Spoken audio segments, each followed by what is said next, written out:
નમસ્કાર. ક્યારે વિચાર્યું છે કે કોઈ શાળા સારી છે કે નહીં એ નક્કી કેવી રીતે થતું હશે?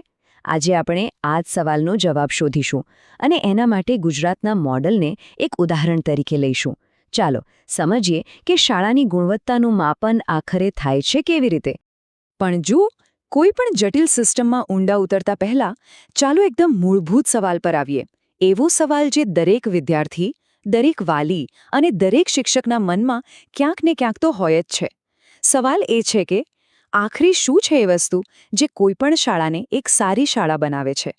તો બસ આ જ સવાલના જવાબની શરૂઆત કરવા માટે સૌથી પહેલાં તો એ સમજવું પડે કે શાળાનો અર્થ શું થાય છે. જુઓ, શાળા એટલે ખાલી 4 દિવાલો અને એક છત નથી. એનાથી ઘણું વધારે છે. એ એક એવી જગ્યા છે જ્યાં બાળકોને વ્યવસ્થિત શિક્ષણ તો મળે જ છે, પણ એની સાથે સાથે સમાજના જે મૂલ્યો છે એ પ્રમાણે એમના વર્તનનું, એમના વ્યક્તિત્વનું ઘડતર પણ થાય છે.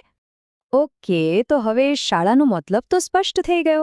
હવે આગળ વધીએ અને જોઈએ કે શાળાઓના અલગ અલગ પ્રકારો કયા કયા હોય છે. શાળાઓને અલગ પાડવાની સૌથી પહેલી અને સામાન્ય રીત છે એમના શૈક્ષણિક સ્તરના આધારે. એટલે કે કઈ શાળા કઈ ઉંમરના કે કયા ધોરણના વિદ્યાર્થીઓ માટે છે. આને એક આખી સફર તરીકે જોઈ શકાય. બાળક પૂર્વ પ્રાથમિકથી શરૂ કરે, પછી પ્રાથમિક, ઉચ્ચ પ્રાથમિક, માધ્યમિક અને છેલ્લે ઉચ્ચતર માધ્યમિક સુધી પહોંચે છે. અને આ આખી સફર એને આગળના એટલે કે ઉચ્ચ શિક્ષણ માટે તૈયાર કરે છે. શૈક્ષણિક સ્તર તો એક વાત થઈ, પણ શાળાઓને અલગ પાડવાનો બીજો એક મોટો આધાર છે, અને એ છે એમનું સંચાલન અને ફંડિંગ. મતલબ કે શાળા ચલાવે છે કોણ અને એના માટે પૈસા ક્યાંથી આવે છે? અને આના આધારે ઘણા પ્રકાર પડે છે, જેમ કે સરકારી શાળાઓ, પછી ગ્રાન્ટેડ શાળાઓ જેનું સંચાલન ખાનગી હોય પણ ભંડોળ સરકાર આપે. પછી આવે સ્વનિર્ભર એટલે કે પ્રાઇવેટ સ્કૂલ્સ, કેન્દ્ર સરકાર દ્વારા ચાલતી કેન્દ્રીય વિદ્યાલયો અને કેટલીક પ્રાયોગિક શાળાઓ પણ હોય છે. એટલે વેરાયટી ઘણી છે. તો હવે સવાલ એ થાય કે આટલા બધા પ્રકારો છે, તો એમાંથી કઈ શાળાને ખરેખર અસરકારક કે ઇફેક્ટિવ કહી શકાય? ચાલો આ મુદ્દાને હવે ઊંડાણપૂર્વક સમજીએ. નિષ્ણાતો શું કહે છે એ જોઈએ. એડમ્સના મતે શૈક્ષણિક ગુણવત્તા એટલે 3 વસ્તુઓનું મિશ્રણ: ઇનપુટ્સ એટલે કે સંસાધનો, પ્રોસેસ એટલે કે ભણાવવાની પ્રક્રિયાઓ, અને આઉટકમ્સ એટલે કે પરિણામો. અને આ ત્રણેયનું એવું મિશ્રણ જે વિદ્યાર્થીઓના શિક્ષણમાં સાચા અર્થમાં સુધારો લાવી શકે. અને આના પરથી જ એક અસરકારક શાળાના કેટલાક મુખ્ય લક્ષણો સામે આવે છે. જેમ કે ત્યાંનું વાતાવરણ સલામત અને વ્યવસ્થિત હોવું જોઈએ, શાળાનું એક સ્પષ્ટ મિશન હોવું જોઈએ, લીડરશિપ પ્રોફેશનલ હોવી જોઈએ, વિદ્યાર્થીઓ પાસેથી ઊંચી અપેક્ષાઓ રાખવામાં આવે, અને બહુ જ અગત્યનું, વાલીઓ અને સમાજની મજબૂત ભાગીદારી હોય. આ બધું જ શિક્ષણ અને શીખવાની પ્રક્રિયા પર ફોકસ કરે છે. તો આ બધી વાતો તો થઈ લક્ષણોની, પણ આ ગુણવત્તાને માપવા માટેના નક્કર માપદંડો કે ધોરણો ક્યાં છે? ચાલો હવે એના પર નજર કરીએ. સૌથી પહેલું અને કદાચ સૌથી મહત્વનું ધોરણ છે શિક્ષકોને લગતું. એમની લાયકાત શું છે અને એક શિક્ષક પર કેટલા વિદ્યાર્થીઓની જવાબદારી છે, એટલે કે સ્ટુડન્ટ ટીચર રેશિયો શું છે. અહીં ચોક્કસ આંકડા નક્કી કરાયા છે. જેમ કે ધોરણ 1થી 5માં 60 વિદ્યાર્થીઓ સુધી 2 શિક્ષક, 61થી 90 વચ્ચે 3 શિક્ષક અને એ રીતે આગળ. 121થી વધુ વિદ્યાર્થીઓ હોય તો 5 શિક્ષકો સાથે એક મુખ્ય શિક્ષક પણ જરૂરી છે. એવી જ રીતે ધોરણ 6થી 8 માટે દરેક વર્ગ દીઠ એક શિક્ષક તો ખરો જ, પણ સાથે ગણિત વિજ્ઞાન, સામાજિક વિજ્ઞાન અને ભાષાઓ માટે અલગ અલગ વિષય નિષ્ણાત શિક્ષકો પણ હોવા જોઈએ.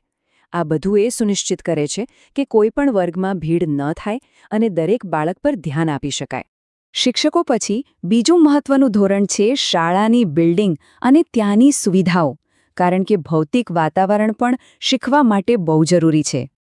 આમાં કેટલીક ન્યૂનતમ જરૂરિયાતો નક્કી કરાય છે, જેમ કે દરેક શિક્ષક માટે એક અલગ ક્લાસરૂમ હોવું જોઈએ, છોકરા-છોકરીઓ માટે અલગ અલગ ટોયલેટની વ્યવસ્થા, પીવા માટે શુદ્ધ અને પૂરતું પાણી, મધ્યાહન ભોજન માટે એક રસોડું, રમવા માટે મેદાન, અને ખાસ કરીને વિકલાંગ બાળકો માટે કોઈ પણ અવરોધ વગરની અવરજવરની સુવિધા. આ બધું જ દરેક બાળક માટે એક સુરક્ષિત અને સારી શીખવાની જગ્યા બનાવે છે. ઓકે, તો આપણે ધોરણો તો સમજી લીધા. હવે એક વાસ્તવિક ઉદાહરણ જોઈએ.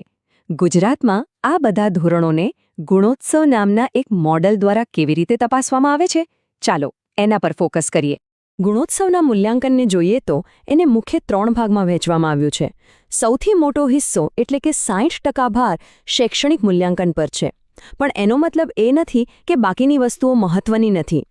20% ભાર સશૈક્ષણિક પ્રવૃત્તિઓ પર અને બાકીનો 20% ભાર સંસાધનોના ઉપયોગ પર છે.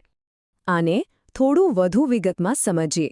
શૈક્ષણિક મૂલ્યાંકનમાં ધોરણ 3 થી 8ના વિદ્યાર્થીઓનું ગણિત, વિજ્ઞાન, ભાષાઓ જેવા વિષયોમાં પ્રદર્શન જોવામાં આવે છે.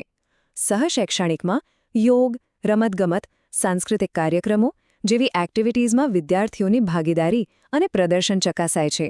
અને ત્રીજું, સંસાધનોનો ઉપયોગ, જેમાં શાળા પોતાની લાઇબ્રેરી, કોમ્પ્યુટર અને બીજી સુવિધાઓનો કેટલો સારો ઉપયોગ કરે છે એ જોવામાં આવે છે.